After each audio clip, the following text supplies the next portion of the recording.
खालील वाक्यातील प्रयोग ओळखा. आता परत प्रयोगावर प्रश्न आलेला आहे. तर वाक्य काय पहा, सीतेने बोरे खाल्ली. आता मगाशी मी तुम्हाला सांगितल्याप्रमाणे आपल्याला आधी वाक्यातला कर्ता आणि कर्म ओळखायचा आहे. त्याच्यानंतर कोणाला प्रत्यय लागला आहे तो पाहायचा आहे. कर्त्याला प्रत्यय असेल तर तो कर्मणी प्रयोग होतो, कर्माला प्रत्यय असेल तर तो कर्तरी प्रयोग होतो आणि दोन्हीला प्रत्यय असेल तर तो भावे प्रयोग होतो. तर इथे पहा, क्रियापद काय आहे, खाल्ली. कोणी, तर सीतेने, म्हणजे आपल्याला कर्ता मिळाला. कर्ता कोण आहे, सीता. काय असा जर प्रश्न विचारला तर काय उत्तर येते, बोरे. तर हे झाले कर्म. तर इथे पहा, बोरे म्हणजे हे काय, कर्म आहे. तर कर्माला प्रत्यय आहे का, नाही. त्यामुळे हा झाला आपला कर्मणी प्रयोग.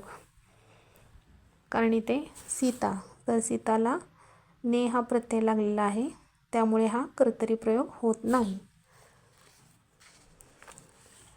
तर पर्यायामध्ये पहा आपल्याला काय दिलं आहे, पहिला पर्याय समापन कर्मणी प्रयोग. आता समापन कर्मणी प्रयोग म्हणजे काय, तर एखादी क्रिया पूर्ण झालेली दर्शवते. उदाहरणार्थ लिहून झालं, खाऊन झालं, म्हणजे क्रिया पूर्ण झाली तर तो कोणता प्रयोग आहे, समापन कर्मणी प्रयोग. त्यानंतर पुराण कर्मणी म्हणजे कोणता, की हा प्रत्यय काय होतो, याला क्रियापदाला ज हे रूप लागतं. म्हणजे ही सर्व संस्कृतमधली वाक्य असतात. उदाहरणार्थ बोलीजे, देईजे. तर जे हा प्रत्यय किंवा जे हे जोडून क्रियापदाचं रूप तयार होतं त्याला म्हटलं जातं पुराण कर्मणी.